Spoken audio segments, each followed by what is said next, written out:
کسوہ اونٹنی پر سوار ہوئے اور دوبارہ صدائے لبیک بلند کی۔ اس کے بعد اونٹنی پر سوار کھلے میدان میں تشریف لے گئے تو وہاں بھی لبیک پکارا۔ اس کے بعد آپ صلی اللہ علیہ وآلہ وسلم نے اپنا سفر جاری رکھا۔ ہفتہ بھر بعد جب آپ صلی اللہ علیہ وآلہ وسلم سر شام مکہ کے قریب پہنچے تو ذی طویٰ میں ٹھہر گئے، وہیں رات گزاری اور فجر کی نماز پڑھ کر غسل فرمایا۔ پھر مکہ میں صبح دم داخل ہوئے۔ یہ اتوار 4 ذی الحجہ سن 10 ہجری کا دن تھا۔ راستے میں 8 راتیں گزری تھیں۔ اوسط رفتار سے اس مسافت کا یہی حساب بھی ہے۔ مسجد حرام پہنچ کر آپ صلی اللہ علیہ وآلہ وسلم نے پہلے خانہ کعبہ کا طواف کیا، پھر صفا و مروہ کے درمیان سعی کی، مگر احرام نہیں کھولا کیونکہ آپ صلی اللہ علیہ وآلہ وسلم نے حج و عمرہ کا احرام ایک ساتھ باندھا تھا اور اپنے ساتھ ہدی قربانی کے جانور لائے تھے۔ طواف و سعی سے فارغ ہو کر آپ صلی اللہ علیہ وآلہ وسلم نے بالائی مکہ میں ہجون کے پاس قیام فرمایا، لیکن دوبارہ طواف حج کے سوا کوئی اور طواف نہیں کیا۔ آپ صلی اللہ علیہ وآلہ وسلم کے جو صحابہ کرام رضی اللہ عنہم اجمعین اپنے ساتھ ہدی قربانی کا جانور نہیں لائے تھے، آپ صلی اللہ علیہ وآلہ وسلم نے انہیں حکم دیا کہ اپنا احرام عمرہ میں تبدیل کر لیں اور بیت اللہ کا طواف اور صفا و مروہ کی سعی کر کے پوری طرح حلال ہو جائے۔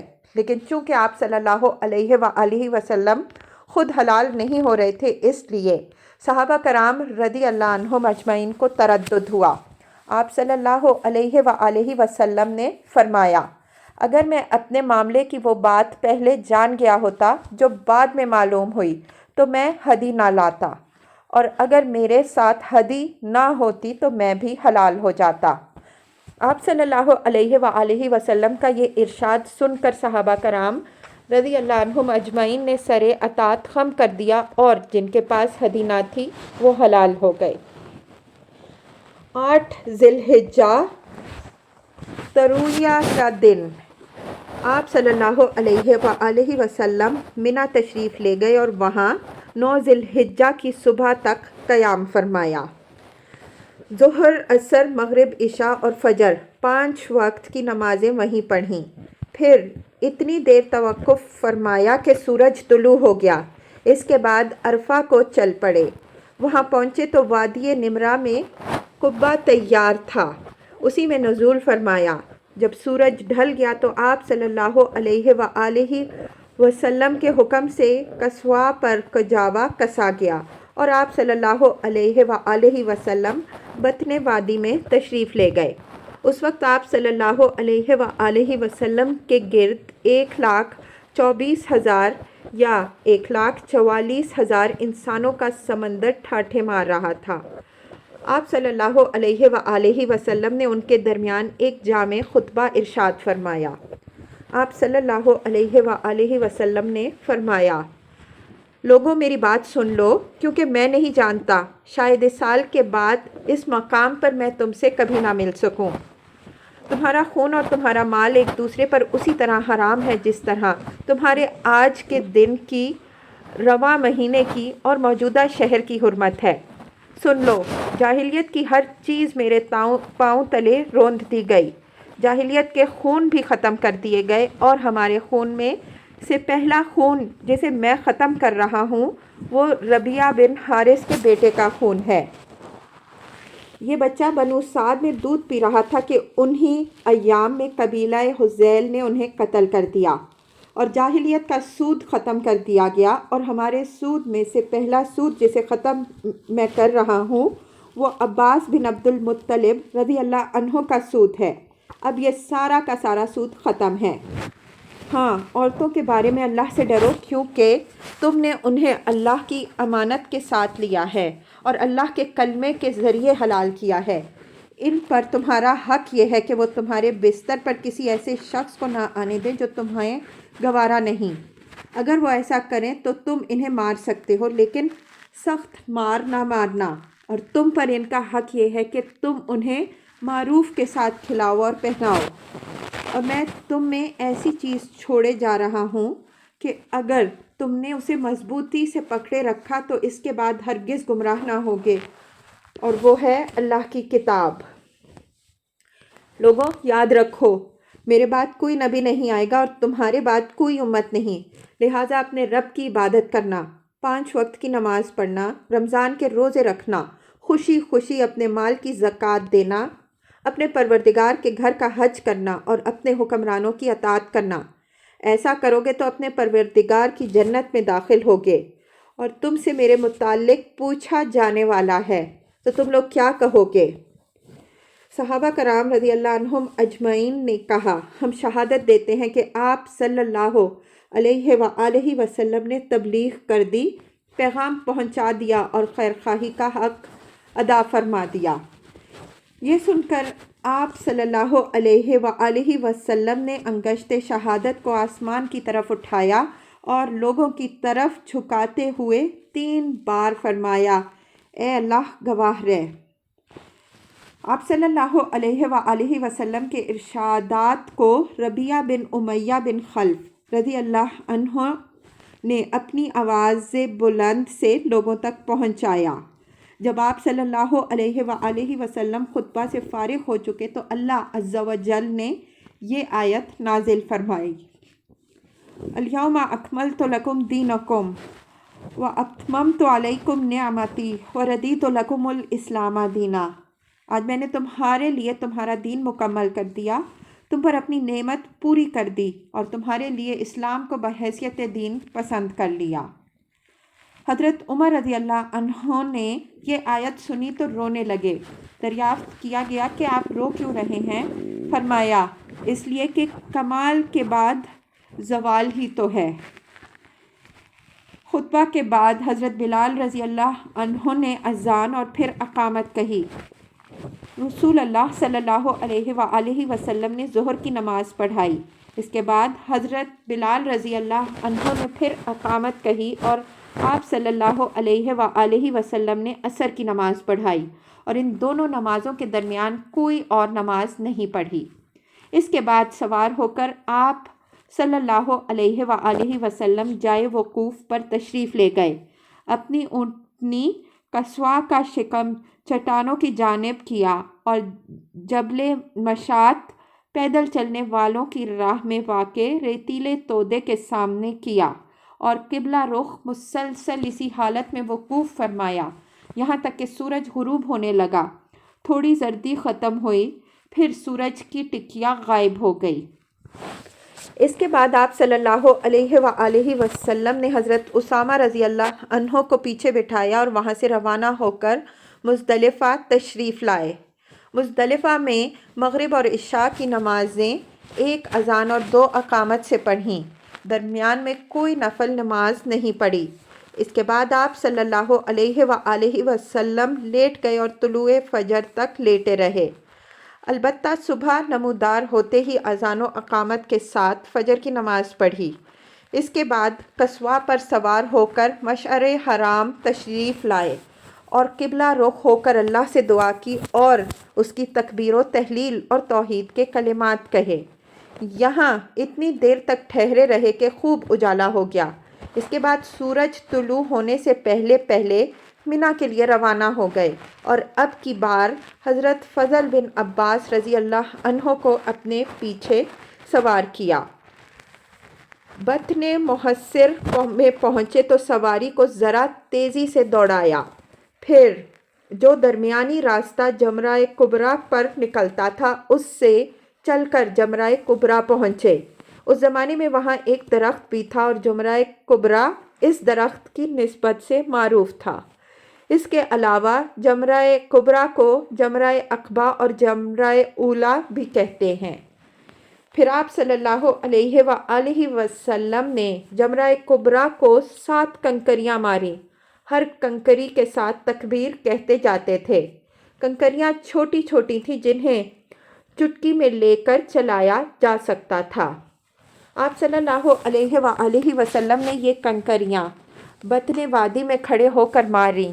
اس کے بعد آپ صلی اللہ علیہ وآلہ وسلم قربان گاہ تشریف لے گئے اور اپنے دست مبارک سے 63 اونٹ ذبح کیے. پھر حضرت علی رضی اللہ عنہ کو سونپ دیا اور انہوں نے بقیہ 37 اونٹ ذبح کیے. اس طرح 100 اونٹ کی تعداد پوری ہو گئی. آپ صلی اللہ علیہ وآلہ وسلم نے حضرت علی رضی اللہ عنہ کو بھی اپنی ہدی یعنی قربانی میں شریک فرما لیا. اس کے بعد آپ صلی اللہ علیہ وآلہ وسلم کے حکم سے ہر اونٹ کا ایک ایک ٹکڑا کاٹ کر ہانڈی میں ڈالا اور پکایا گیا. پھر آپ صلی اللہ علیہ وآلہ وسلم نے اور حضرت علی رضی اللہ عنہ نے اس گوشت میں کچھ تناول فرمایا اور اس کا شوربہ پیا.